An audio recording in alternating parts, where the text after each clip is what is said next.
Welcome, everybody, to RSA. There we go. We're here to talk about National Security 2030, social media, and emerging cyber threats. So, usual disclaimer for a lawyer, I'm here in a personal capacity as an academic researcher, not representing Georgetown or any of the other entities you may have read about in my bio.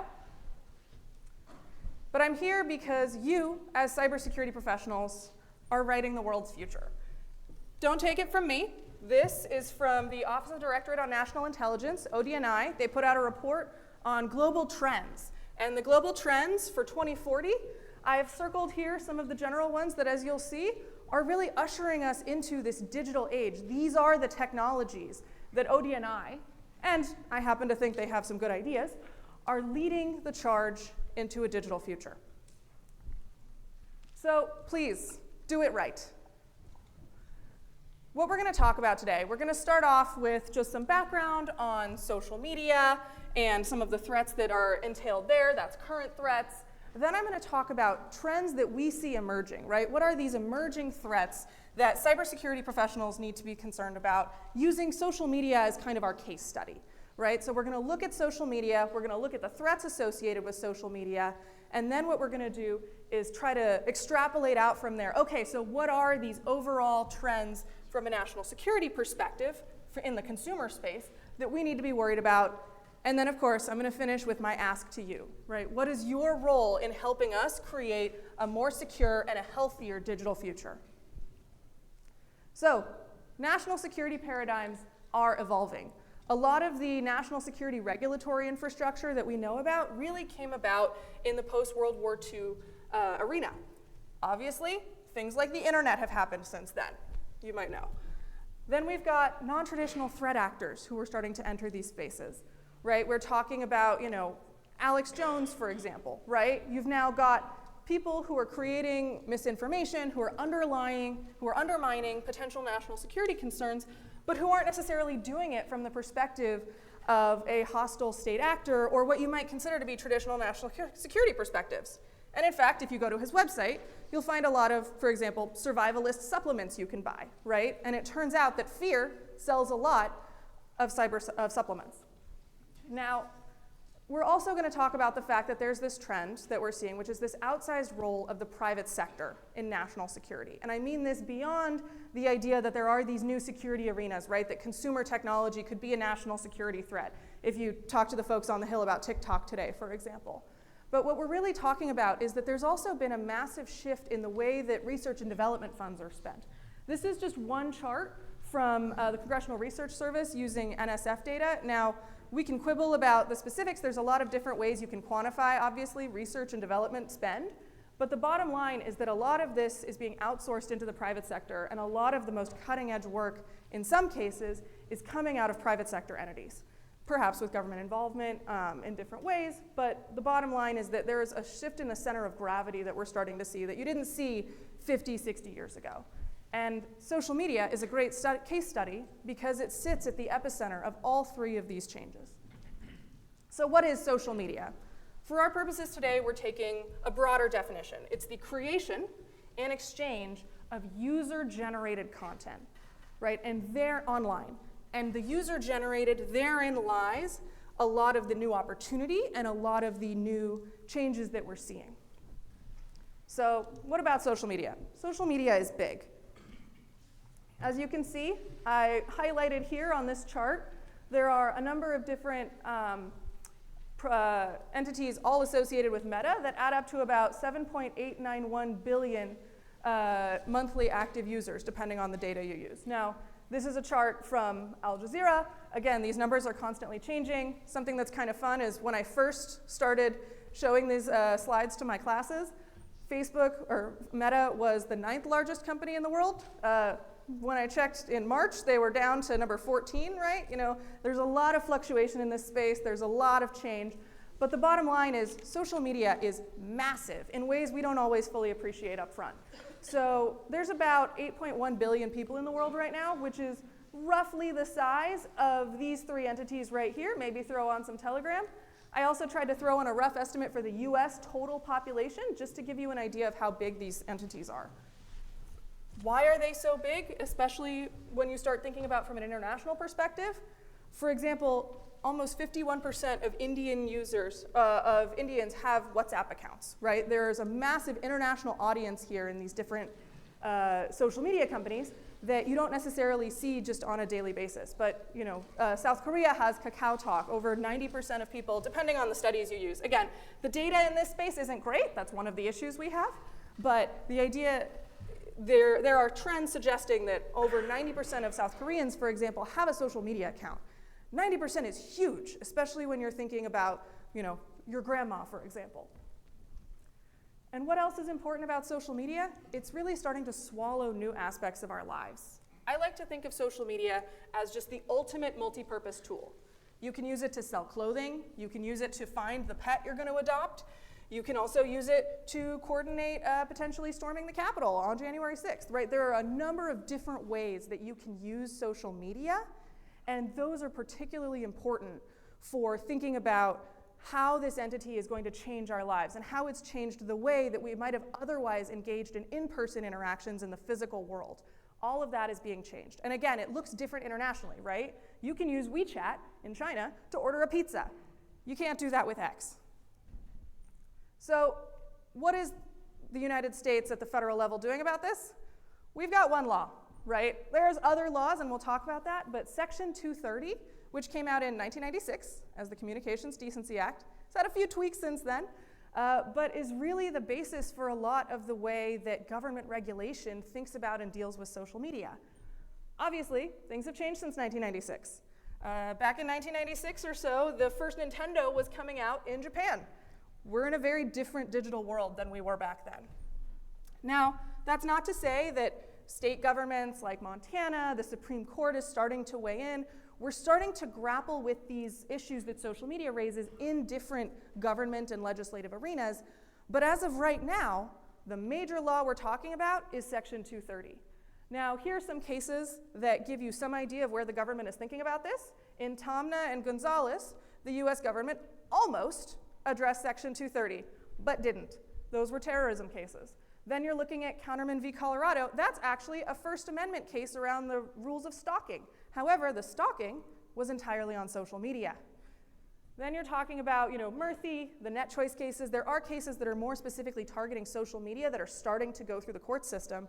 But the bottom line is there isn't tons of law here yet, right? I like to think of social media law as like an everything bagel, right? You kind of have this entity, and we're just kind of slapping other areas of law onto it, right? Like we're slapping stalking laws, we're slapping First Amendment. We're trying to attack this issue, which is social media, that's really pervading our entire lives with all of these different legal frameworks from different aspects of those lives, but that weren't made with social media in mind necessarily. At least in the United States, right? Again, we can talk after this session about Indian social media laws, about the Digital Services Act, about laws in China, Russia. There's plenty of other activity in the space, but I have 40 minutes, not my usual 26 hours. So we're going to stay there. So what are these current threats that we're worried about? Some of the current threats we're generally talking about, we're going to talk a little bit about spycraft. We're going to talk about information chaos, this idea that different elements of what we think about as true and correct information have actually changed over time. We're going to talk about terrorism a little bit. We're also going to talk about digital authoritarianism and this idea that in the name of national security, we can go too far. So, spycraft. This is one of my favorites. I don't know if anyone here has played War Thunder or has heard of War Thunder. It's a military video game. I haven't, but I appreciate those who do. This tank, I believe it's this tank, was featured in a news story. There was a major case of, there were some Chinese gamers. This one guy in particular was losing at War Thunder. He was very upset that he lost. And according to news reports, he then leaked the specs of the actual tank to demonstrate that he would have won the game if the specs on the tank in the game had been correct. Right, and so I heard that story at first, and I was like, wow, that guy sounds really dumb, right? And then we had this whole incident in Boston, right? Where you have, people, right? Could be any people, posting in chat forums, in video games, major sensitive classified information for clout. This is a whole new type of intelligence gathering that could be occurring, that probably is occurring. I don't know. Nobody tells me these things. But the point is, there is this new avenue for leaks, and Renee DiResta has a great article on this if you're interested in that stuff, that we haven't had before. Same thing with clearances.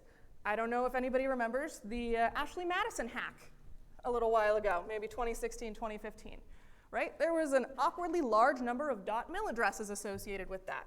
Now, the fact is, all that this is to say is that the world is rapidly changing, and as we use these technologies, we need to be mindful of what that looks like, and we need to be mindful of the fact that using video games and using, different types of internet dating sites and using all of these different internet technologies that are enabling so much in our lives is also creating risks where risk didn't exist before, where we might not have even thought about that risk until it's too late.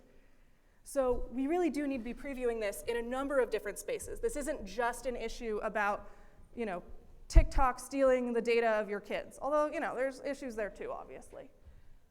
One of the other major ones that makes the news a lot, so I won't talk too much about it, is just information chaos. I've tried to siphon this into buckets. We don't have time to talk about all of them. I'm happy to do that afterwards. Again, just this idea of misinformation campaigns, disinformation. What you see on the board is from Meta's coordination of a coordinated inauthentic behavior disruptions report. So they've tracked basically from 2018, here are the different countries or different locations where those attacks have actually originated from. You'll note quite a few in the United States. You'll note quite a few all over the world. Now, a lot of these actually, Facebook said that there were about 2/3 were actually more domestically targeted in their 2022 report that I just read. But the point is, there's a lot of effort here to change the information environment. And there is by a number of entities, by state actors, by non-state actors, even by Alex Jones. So how do we deal with the fact that there is this massive access to the information environment and the ability to shift it that isn't necessarily occurring in ways that we've seen in the past, right? And that's where this destruction of trusted gatekeepers issue becomes so complex, right? When people can't trust the media or don't trust the media, or when the media is defunded, right, and the media has to develop new business models, how are we able to maintain a safe and a secure information environment where these other types of real national security threats are allowed to thrive? Then, of course, there's issues of terrorism. Now, social media has been used in a number of different ways for both domestic and foreign terror purposes. It's been used in radicalization. Those cases I mentioned earlier, Tomna and Gonzalez, were both suing social media companies on the basis that different people had been radicalized by going down the YouTube rabbit hole, for example. Public communications, right? A lot of terror organizations now, US-listed terror organizations especially, use social media in order to blast their messages out to the world. Different groups use it for internal coordination, right? If you looked at the January 6th, for example, internal communications on WhatsApp, the ability to find and coordinate with different people. Intimidation. One of my, this is actually a bigger problem in the gang space, for example, witness intimidation. But you see this for prosecutors a lot, where, not a lot, but a growing number, and certainly more than existed before social media, where posts on the internet can be used as a way to intimidate witnesses out of testifying, for example, or in other contexts. Fundraising. This picture here is from a BBC article about the fencing of stolen antiquities on social media sites. Now, a lot of the social media sites have made efforts in order to kind of curb this type of behavior, but it's just, again, this idea that there are these different uses for these technologies that are so great for selling your dog or for adopting a dog. They're so great for, selling your old lawnmower or your old crib, but they can also be used in other ways, and we aren't necessarily going to be fully cognizant of that, perhaps until it's too late. Now, I want to talk about the flip side of that, right, which is this concept of digital authoritarianism. I, in my own way, like to think about this as the Palpatine problem. And if you didn't celebrate Star Wars Day, you won't necessarily know what I'm talking about. So it's, again, this idea, Chancellor Palpatine in Star Wars, right, in the name of national security, was able to take control of the Senate, do all sorts of dastardly deeds. And this is a real problem in the real world as well, right? We see these parallels where in this chart, for example, this is a report from the US International Trade Commission looking at foreign censorship, about 41% of the reasons for content removal requests to Google from these key market governments, this is 6 major markets, so it's Indonesia, Vietnam, India, China, Russia, and one more, might be Iran. But again, just this idea that 41% of the takedowns on social media of this, which is essentially censorship, right? We can argue good or bad, but are occurring in the name of national security, right? We need to think about what are the costs of those takedowns. I don't know, but we need to be talking about that. Same thing with internet shutdowns. Internet shutdown is actually a very common tool used in India in particular, for example, by the government to shut down protests at various points. Now, in the name of national security, is shutting down the internet sometimes warranted? That's not for me to answer, but that's a question that we need to be talking about. You know, digital illiberalism. This idea is this broader concept that we're kind of grappling with, which is this idea that, you know, individuals can be shouted down online or doxxed, for example, if you're seeing in the news, on the basis of beliefs that can actually stifle and silence speech as well. And the problem with all of these issues, fundamentally, is that they undermine democratic values, right? They undermine our discourse, they undermine our ability to communicate freely and openly and to have the debates that are necessary to have a functioning and lively democracy. Now, I want to take us into the future, right? What do we see? I titled this talk National Security 2030. What exactly do we see coming down the pipeline? What are the emerging threats that we need to be worried about? I don't have a magic 8-ball, I don't know, but here are 4 of the types of trends based on using social media as a case study that we've seen from social media and those attendant emerging technologies. There's this concept of magnification, this increase in, you know, whatever trends you're seeing, they're gonna grow. Subversion, we'll talk about social trust. We're gonna talk about the floodgates, this idea of the opening of the floodgates, that anyone can be a threat now in different ways because these technologies have given us such incredible power and opportunity and platforms to create. This is an amazing thing that we want to preserve, and it also can create some risks, right? And then, of course, dysfunction. The idea that no technology, no matter however good, there's always going to be flaws. There's always going to be bugs. And unfortunately, there are always going to be people who either rely too much on that technology or don't see those flaws, right, in the form of bias. So what are the technologies that I'm talking about when I'm talking about these new emerging trends that we're going to be talking about in a second? We're talking about when we actually did a full technology overview as part of a report I'm going to tell you about at the end. We looked at artificial intelligence, extended reality, biometric data collection, and then 6G networks is another one that I personally think is very important to, again, the future of what our technology landscape is going to look like globally. So, well, before we get there, why do I have this graphic up there? I really just want to hit home this idea that these technologies do not exist in a vacuum, right? The reason we've got 4 technologies up there is that the question isn't what the future of AI is going to look like. The question shouldn't be what the future of extended reality is going to look like. The question is, what does the confluence of these technologies look like? What does it look like when these technologies interact and interplay and create some whole new toy in the future, right? What does that look like?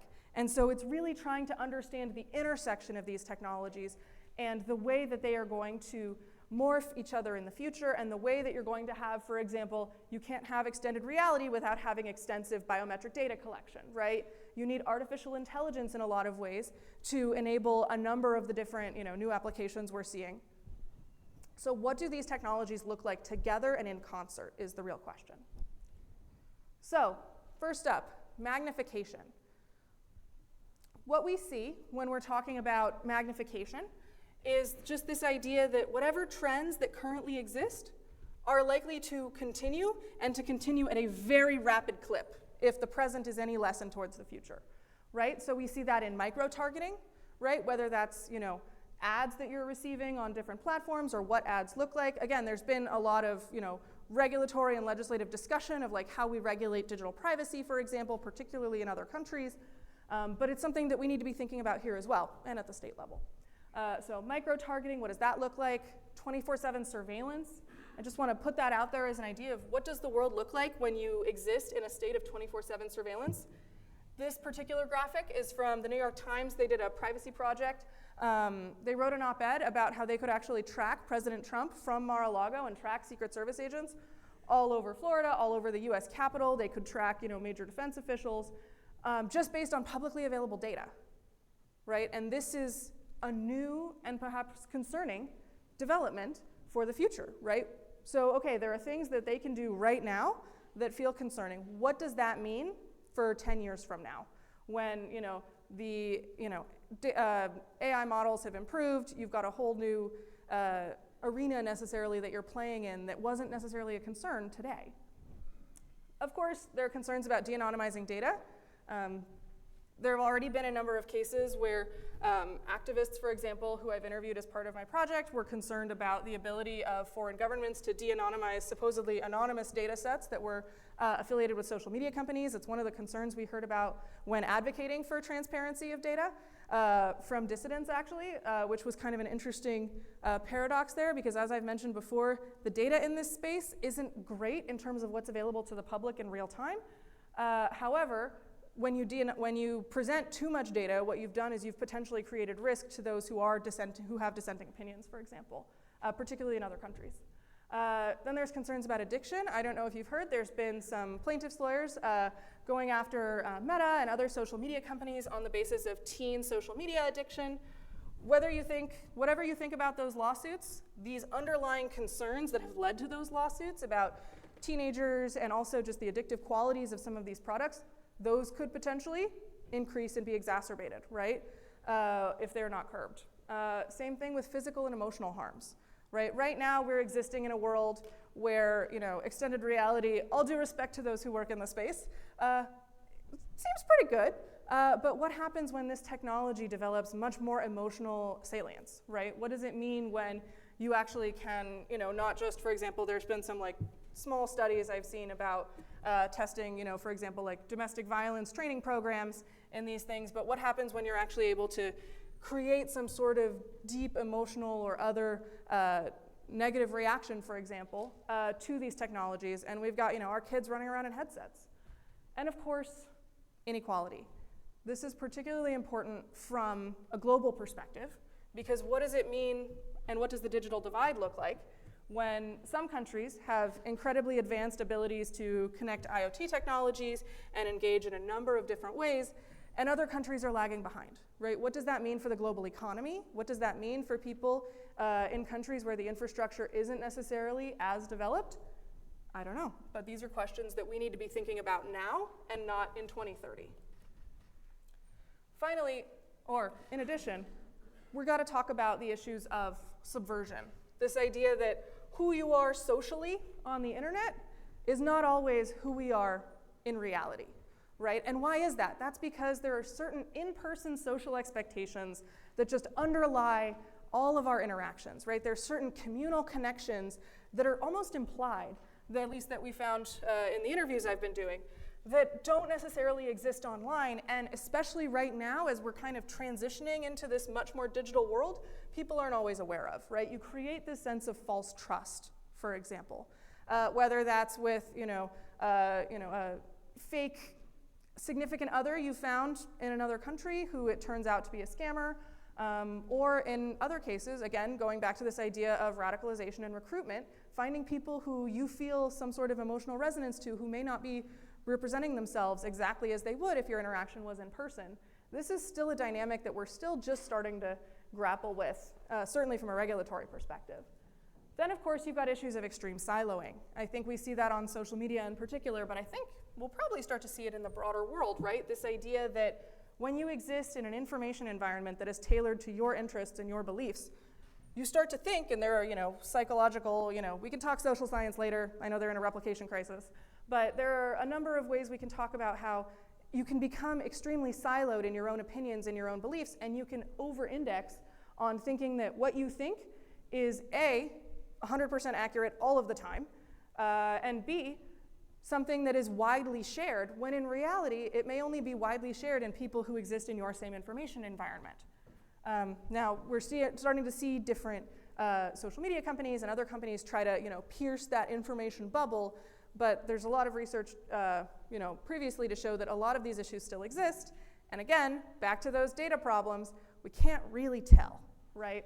So then there's issues of theft, right? Again, undermining personal trust. There's the SEC just prosecuted a couple of cryptocurrency podcasters who it turned out were pumping and dumping to their own podcasting community who was listening to their podcasts and part of their communal fellowship. We're looking at emotional manipulation. Again, this idea that you're going to be able to develop emotional and deep emotional connections with people that are based on false trust. What does that mean for the future? What does that mean for national security? And when I say national security, as an academic in particular, I'm thinking about faith in our democratic institutions, right? And our ability to function in the United States, certainly, as a democracy, right? What does this mean for us? So another issue that we need to talk about in terms of a trend for the future is this idea of the opening of the floodgates, right? This incredible technology that lets any one of us be Taylor Swift or Picasso also enables us to do great harm with those same incredibly powerful tools in different ways. And social media is one area where I think we've started to see that, right? In terms of, again, inauthentic behavior, different bot networks, even deepfakes, right, are starting to come about. This is a deepfake of President Zelensky from Ukraine that was passed around the internet. And so we need to be thinking about what are these new attack tools, right? What do these new tools look like? We need to be thinking about what new threat vectors are there. Right now, Renaud, I'm talking about social media, but again, we're talking about 10 years from now. This technology is going to continue to rapidly evolve, right? In the United States, for a number of different reasons, including antitrust, you don't necessarily have this everything app to the same degree that you do in other countries right now. But what happens as these apps morph and they change and they evolve and new products develop? What is that going to look like, and what are these new threat vectors going to look like? Then you also have to worry about new content generators. Again, the Midjourneys, the ChatGPTs of the world. What is it going to look like in the universe when anyone can make high quality, completely inauthentic videos? And what is it going to mean from, from my understanding, not a technologist, watermarking is okay, we're getting there, and there are some technological fixes that are occurring, but these are also conversations we need to have in a policy space and talk about as a society. What are we looking for? Are we looking for digital identification? Are we looking for, again, this concept of watermarking? Are we looking for what types of policy solutions are technically feasible and also recognizing and cognizant of, again, this very complex web of different threats that we're currently facing given where things are going? And then, of course, there's this concept of the larger audience reach, right? Back in the day, I will let you determine which day, it was relatively easy to go to your friends and convince them to agree with whatever thing it is you were thinking.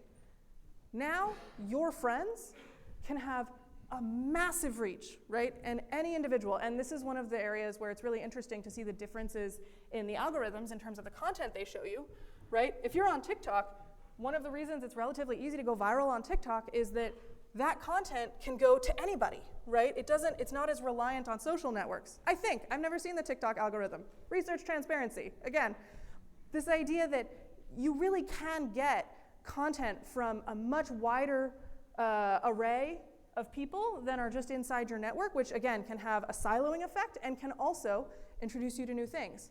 So it's interesting to think about there's different ways that this much larger audience reach that any individual can have are going to play out, especially when it comes to information algorithms, but also more broadly other technologies. So what is that going to look like in the future? And then finally, this idea of dysfunction, right? We're looking at, that wasn't me.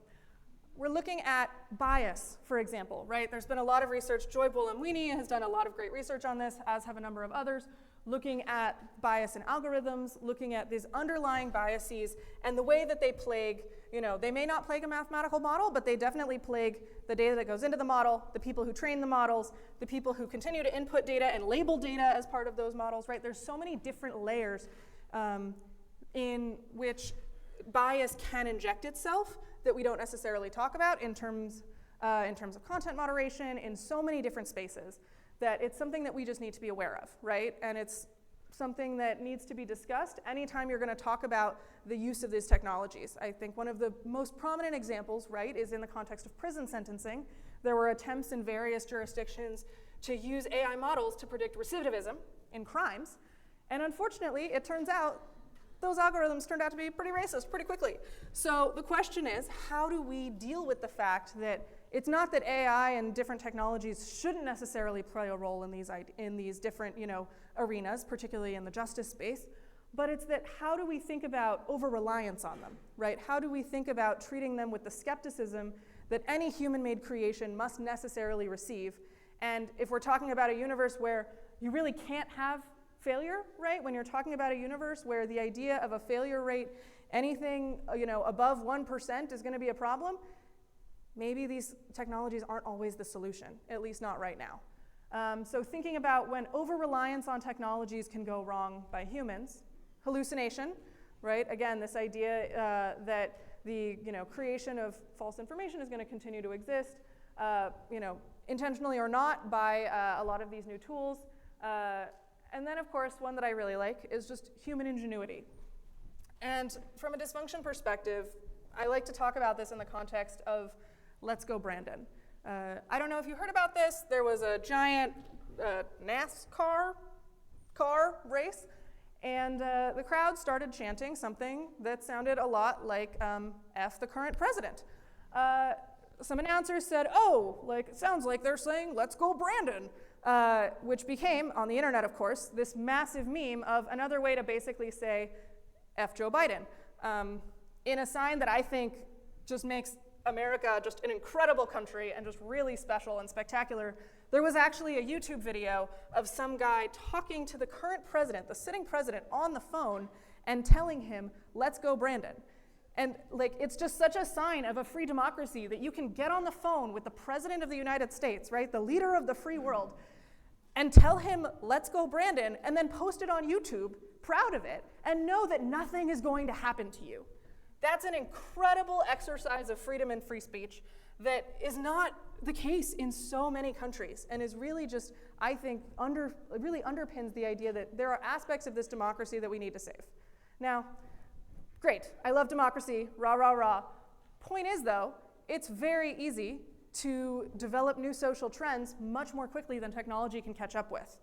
This is an example from the United States. An example from China, for example, is pictures of Winnie the Pooh going viral as a way to poke fun at Xi Jinping. Right? Now, in some ways, this is an incredible protest tool, right? And again, the ability to poke fun at your leaders is like a great outlet.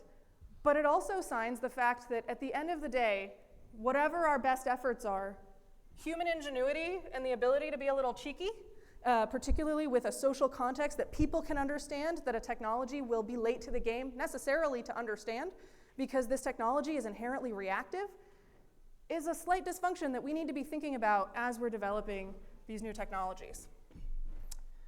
Now, we can talk about whether or not these technologies face more or less accountability because they are new, but again, back to what I've been saying earlier, without a lot of data, without a lot of information, it's really hard to regulate something that you don't fully understand. Anyone who's visited Capitol Hill knows we don't fully understand this stuff, even those of us who pretend to. And thank you. So that runs into these issues about how do you hold technology accountable when you don't really know what it can do, right? You don't really know, again, back to these technological issues, what is technically feasible? And that leads to less accountability in emerging technology spaces. Now again, maybe that's a good thing, right? We don't want government getting out ahead of the technology and getting it completely wrong. And so how do you balance these interests is something that I'm sure you've seen a lot in the news, but is an example of the type of dysfunction that we're starting to see that can actually create false incentives, right? Because there are obviously different incentives for a company who's developing this technology than there are for people who are regulating it, whose only job is to keep people safe, than there are from consumers who really just want to be able to order a pizza faster.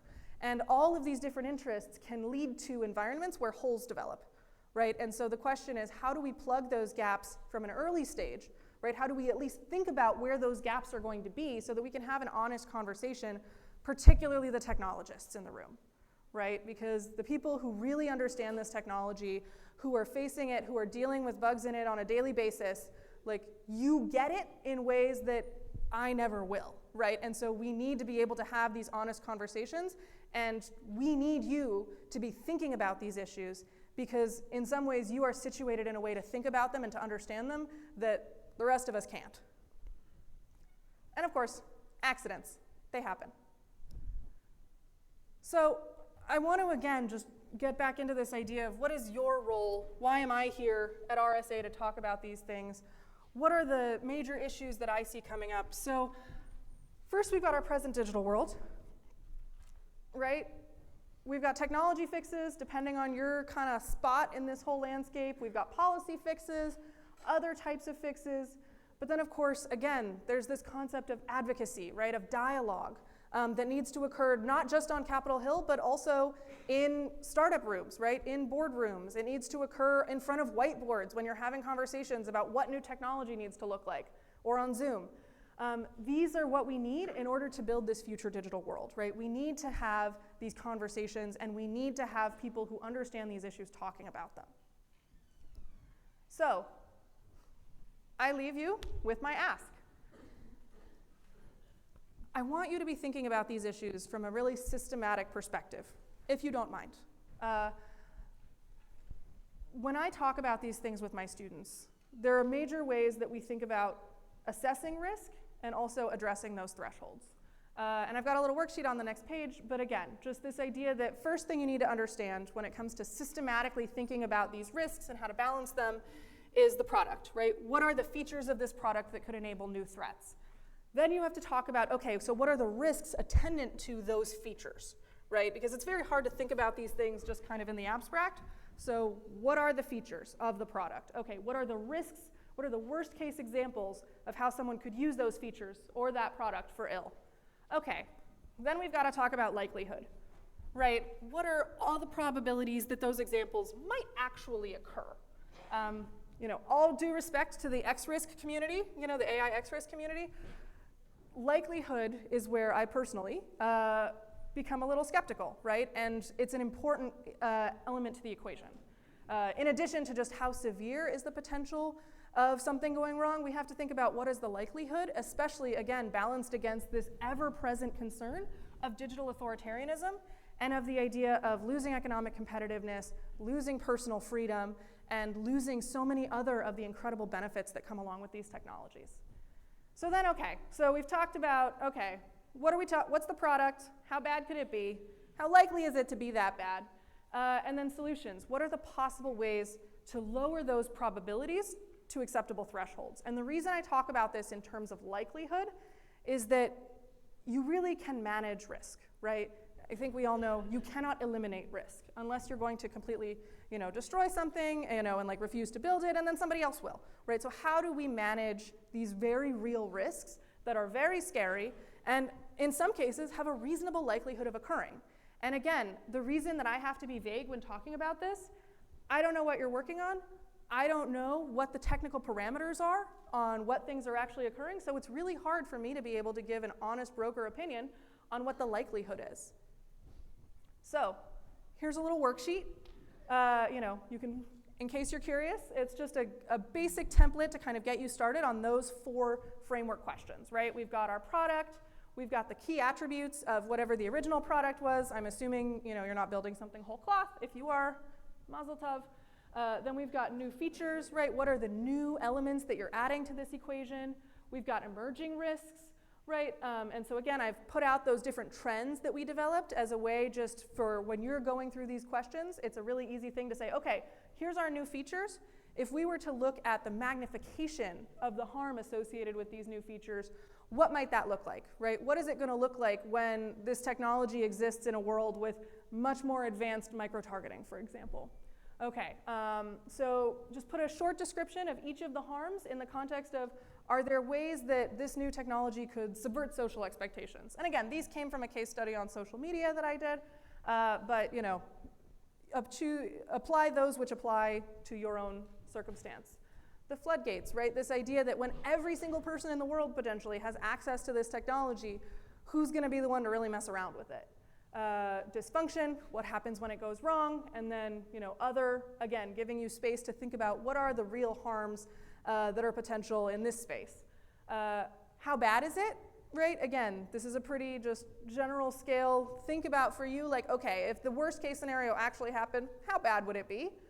How likely? Maybe give it a ballpark percentage.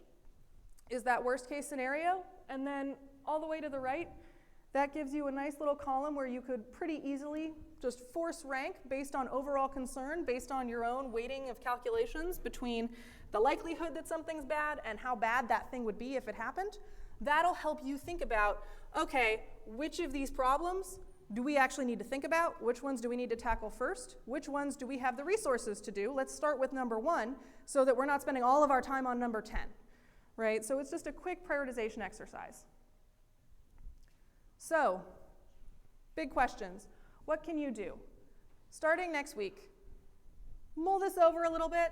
Think about in what contexts different aspects of this could apply to the work that you're doing, to the things that you're thinking about. Maybe in the next 3 months, take that worksheet and do your own individualized group exercise based on it. I highly recommend just setting aside 20 minutes with a couple of your teammates, maybe grab some beers, stimulate some creativity, and just really think about, okay, in our world, what are these worst case scenarios? It's almost like a role-playing game. So how are we thinking about these different issues?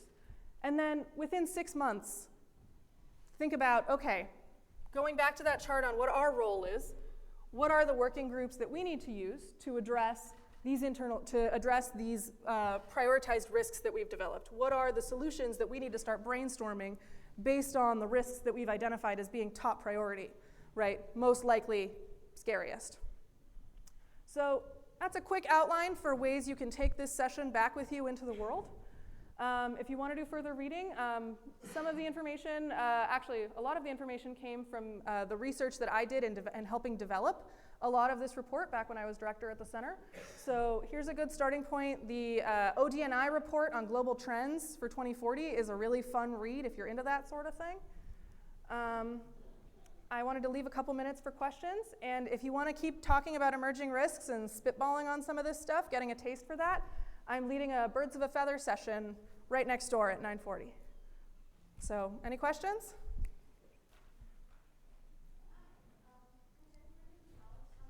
Can you hear me? Not really. Oh, it's not. It's not on. Look at the top for the search. Huh. All right, is it better now? Okay, Perfect. great. Thank All you. right, my name is Alex. I'm an IT engineer at Google, but I have this really strong interest in security. My question is, since you mentioned terrorism a few times, obviously with the October attacks on Israel by Hamas and similar groups, I'm guessing you've seen a lot of, Hamas-related content, like them advocating attacks or just spreading hatred. I'm wondering, can you give us specific examples of them using emergent technologies on these topics with and without state actor assistance? Thanks. Sure. So I don't study Hamas. I don't know a ton about what's going on with the current conflict. Again, I've been looking a lot more at global trends pre-October 7th. But I think that what you see kind of writ large, and again, this applies to domestic and international terror groups, again, is this idea of radicalization, right? The ability to build community and build networks across international borders in a way that wasn't necessarily possible before, and frankly also across city borders. So you see the building of networks. Again, you see public platforming and the communication in different contexts of public communications by different entities. You also see you could even see, for example, like live streaming, right? Like Daniel Pearl, rest in peace, the journalist, had his execution. I think it was the first one live streamed by a terror organization as a way to increase these ideas. If you want to talk about the Hamas example, you can talk about hostages, for example, who have videos, proof of life videos being broadcast to the world. There's different ways that a variety of different terror organizations have actually used these technologies, in addition to, of course, continuing to seed coordinated inauthentic behavior, as I mentioned from that Facebook chart. Again, what's really interesting about this technology is that what you've really done is taken state actor capabilities and given them to non-state actors, right? So, yes, North Korea, for example, can hack into different cryptocurrency wallets or hack into, crypto and finance some of the work that they're doing. And that's the same thing that like individuals can do at an individual level. And so it's that leveling of the playing field, whether you're just some guy at home, some girl at home who's bored, some non-state actor or terror organization, or a state.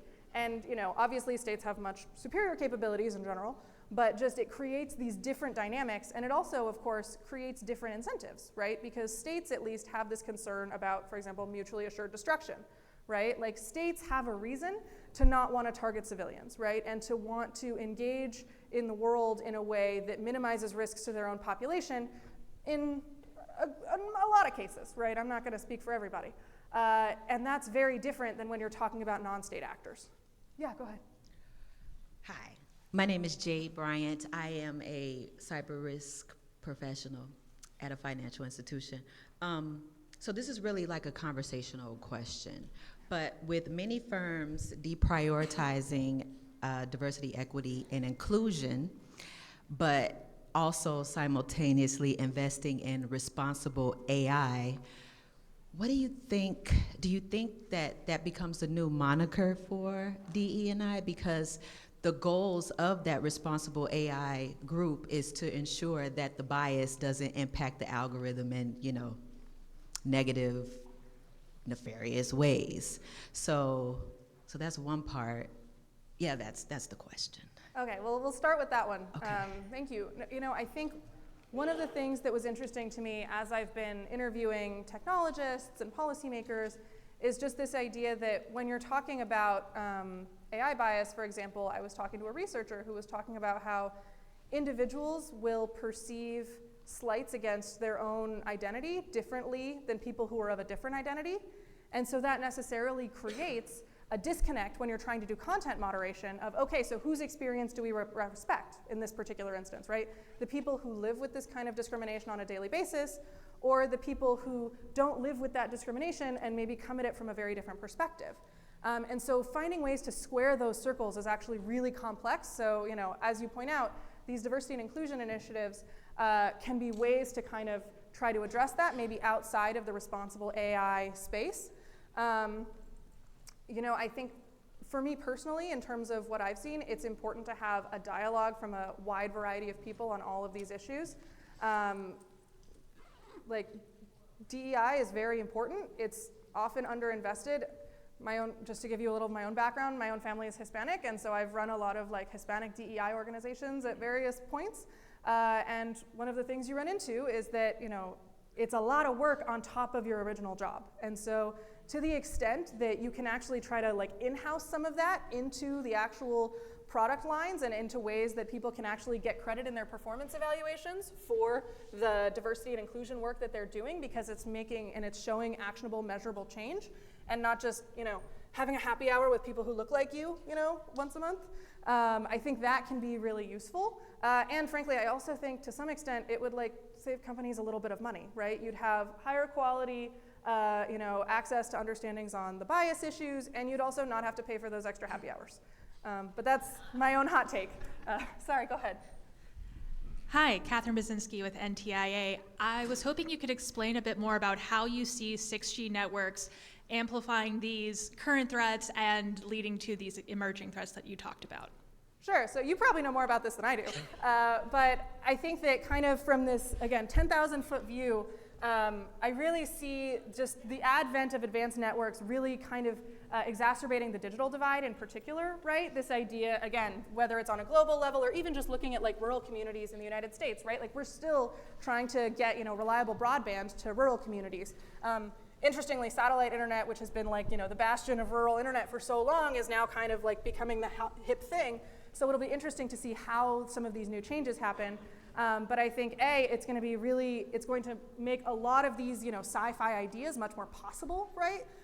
Because you're going to potentially have, I'm being told to stop. We could talk about this afterwards, but it's going to make a lot of these sci-fi ideas much more possible, and it's also going to exacerbate existing inequalities. And I think that, to me, is where it's great that we're advancing, but we need to think about everyone advancing, because otherwise, angry people create national security risks. Thank you for coming to my TED Talk.